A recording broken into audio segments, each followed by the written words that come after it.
ಕರ್ನಾಟಕ ರಾಜ್ಯದಾಗ ಈಗ ಕೃಷಿ ಮಂತ್ರಿ ಸಾಹೇಬ್ರದಾರಲ್ಲ BC ಪಾಟೀಲ್ ಸಿನಿಮಾ ರಂಗದಿಂದ ಬಂದು ಪೊಲೀಸ್ ಅಧಿಕಾರಿ ಆದ್ರೆ ಪೊಲೀಸ್ ಅಧಿಕಾರಿ ಆದಮೇಲೆ ಮತ್ತೆ ಸಿನಿಮಾ ರಂಗಕ್ಕೆ ಹೋದ್ರೆ ಸಿನಿಮಾ ರಂಗಕ್ಕೆ ಹೋಗೋ ಸಲುವಾಗಿ ಅವ್ರಿಗೆ ಪೊಲೀಸ್ ಇಲಾಖೆ ನೌಕರಿ ಬಿಡ್ಬೇಕಾತ್ರಿ.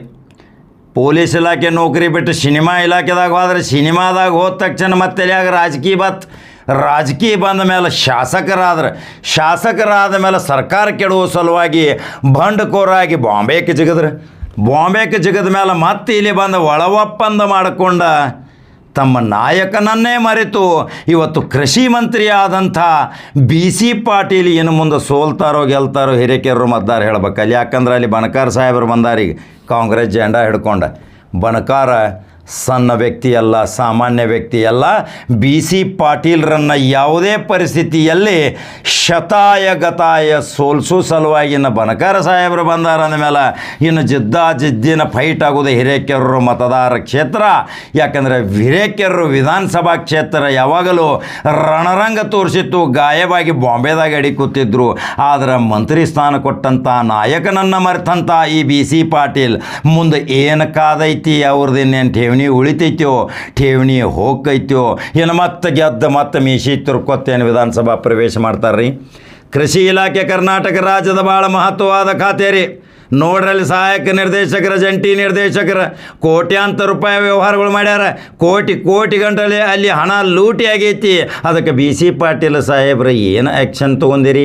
ಒಬ್ಬೊಬ್ಬ ಸಹಾಯಕ ನಿರ್ದೇಶಕ, ಒಬ್ಬೊಬ್ಬ ಉಪನಿರ್ದೇಶಕ, ಒಬ್ಬೊಬ್ಬ ಜಂಟಿ ನಿರ್ದೇಶಕ ಯಾವ ರೀತಿ ಗೋಲಮಾಲದಾಗ ತೊಡಗಿ ಕರ್ನಾಟಕ ರಾಜ್ಯದಾಗ ಒಬ್ಬೊಬ್ಬ JD ಇವತ್ತು 20-25 ಕೋಟಿ ರೂಪಾಯಿ ಹೊಡೆದಾರಂದ್ರೆ ಹೆಂಗೆ ಹೊಡೆದಾರ್ರಿ? ಯಾವ ರೀತಿ ಹೊಡೆದಾರ ನೋಡ್ರಿ. ಲೋಕಾಯುಕ್ತದವರಿಗೆ ದಾಳಿ ಮಾಡೋದು ಅಷ್ಟ. ಇನ್ನು ದಾಳಿ ಮಾಡಿದ ತಕ್ಷಣ ಹೂರ್ನ ಹೊರಗೆ ಬರ್ತೈತಿ. ಇನ್ನು BC ಪಾಟೀಲ್ ಸಾಹೇಬರದ ಭವಿಷ್ಯ ನಿರ್ಣಯ ಆಕೈತಿ. ಯಾಕಂದ್ರೆ ಅನೇಕ ರೈತರಿಗೆ ಉಪಯೋಗವಾಗುವಂಥ ಸಲಕರಣೆಗಳ ಅನೇಕ ರೀತಿಯ ಗೊಬ್ಬರ ಬೀಜಗಳನ್ನು ಅಲ್ಲಿ ಪೂರೈಕೆ ಆಕೈತಿ. ಯಾವ ರೀತಿ ಅಲ್ಲಿ ಕಮಿಷನ್ ದಂಧೆ ನಡೆದೈತಿ, ಏನು ವಾಸ ಬಡಿಯಾಕತೈತಿ ರೀ BC ಪಾಟೀಲ್ರ. ಏನು ಆ್ಯಕ್ಷನ್ ತೊಗೋತೀರಿ ಆ್ಯಕ್ಷನ ತೊಗೊಂಡ್ರನ್ನ ಮುಂದೆ ನಿಮ್ಮ ರಾಜಕೀಯ ಭವಿಷ್ಯ ಪಾತ್ರ ಇರ್ಲಿಕ್ಕೆ ಒಬ್ಬೊಬ್ಬ ಜಂಟಿ ನಿರ್ದೇಶಕ, ಸಹಾಯಕ ನಿರ್ದೇಶಕ ಟ್ರಾನ್ಸ್ಫರ್ಗೆ 15-20 ಲಕ್ಷ ರೂಪಾಯಿ ಕೊಟ್ಟು ಆಯಕಟ್ಟಿನ ಸ್ಥಳದಾಗ ಊರ್ಯಾರ. ಇನ್ನು ಏನು ಧೂಳು ಹೇಳ್ತೈತಿ, ಏನು ದಿವಾಳಿ ಆಕೈತಿ, ಯಾವ ರೀತಿ ಇನ್ನು ಡುಮ್ಕಿ ಹೊಡಿತೈತಿ ಅನ್ನೋದೇ ವಿಶೇಷ ಸ್ಟೋರಿ. ಹಾಗಾದ್ರೆ ನಂಬರ್ 1 ಚಾನಲ್ ಫಾಲೋ ಮಾಡಿರಿ, ನಂಬರ್ 1 ಚಾನಲ್ ಲೈಕ್ ಶೇರ್ ಮಾಡಿರಿ.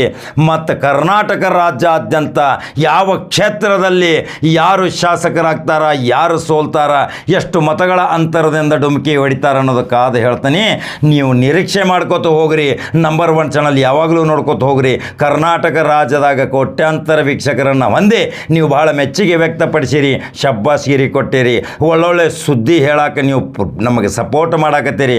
ಬೇಯಾರು ಭಾಳ ಆಗ್ಯಾರ್ರಿ, ಬೇಯವರು ಭಾಳ ಬೇಕ್ರಿ ನಮಗೆ. ಬೇಯವ್ರು ಯಾಕೆ ಭಾಳ ಆಗ್ಯಾರ್ರಿ? ಬೇಯವ್ರು ಭಾಳ ಆದ್ರೆ ನಾವು ಬೆಳೆಯವ್ರಲ್ಲ. ಬೇಯವ್ರದೊಂದು ಮಾನಸಿಕ ಚಟ ಐತಿ. ನನಗೆ ಮಾತ್ರ ಬೇದರೂ ಸಹಿತ ಬೆಳೆದು ತೋರಿಸುವ ಹಠ ಐತಿ. ಇದಕ್ಕೇನಂತೀರಿ? ಕರ್ನಾಟಕದ ಮಹಾಜನತೆ ನೀವು ಕೈ ಹಿಡ್ದಿರಲ್ಲ ಪ್ರಜ್ಞಾವಂತರ. ಇವ್ರದ್ದೇನು ನನಗೆ ಅಂಜಿಕೆ. ಇವು ಹಂಗೆ ಬೊಗಳ್ತಾವೆ, ಒದರ್ತಾವೆ, ಹೋಗ್ತಾವೆ. ರೈಲ್ವೆ ಇದ್ದಂಗೆ ರೀ ನಮ್ಮದು. ಹತ್ತಾರು ಎಳಿತಾರೆ. ಟಿಕೆಟ್ ಇಲ್ದವ ಸಿಕ್ಕೊಂಡು ಬೀಳ್ತಾನೆ, ಗೊತ್ತೈತಿರಲ್ಲ. 1000 ಸಲ ಹೇಳೇನಿ ಅದನ್ನು. ಟಿಕೆಟ್ ಇಲ್ದವ ಸಿಕ್ಕೊಂಡು ಬೀಳ್ತಾನೆ. ಒಂದು ಹಾಕ್ಕೊಳಕ್ಕೆ ಒಂದು ಜೊತೆ ಬಟ್ಟೆ ಇದ್ದಿರ್ಕಿಲ್ಲ, ಆದರೂ ಸಹಿತ ನಮ್ಮಿಂದ ಏನೇನಾದ್ರೆ ಅನ್ನೋದು ಸಹಿತ ಬೇಯವ್ರಿಗೆ ಒಂದು ಸ್ವಲ್ಪ ಅನುಭವ ಬರ್ಬೇಕಿರಲ್ಲ.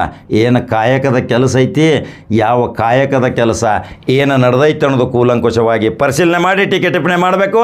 ಮಾನಸಿಕ ವ್ಯಥೆಯಿಂದ ಏನಾದರೂ ಮಾತಾಡ್ಕೊತ ಹೋದ್ರೆ ಅದು ಸಮಂಜಸ ಅಲ್ಲ. ಈಗ BC ಪಾಟೀಲ್ ಸುದ್ದಿ ನಂತರ ಮತ್ತೊಂದು ಕ್ಷೇತ್ರಕ್ಕೆ ಹೋಗ್ತೇನೆ. ಆ ಕ್ಷೇತ್ರ ಢಮಾರ್ ಅಂತೈತಿ. ಕಾದು ನೋಡ್ತೀರಿ. ನಂಬರ್ 1 ಚಾನಲ್ ಫಾಲೋ ಮಾಡಿರಿ. ನಮಸ್ಕಾರ.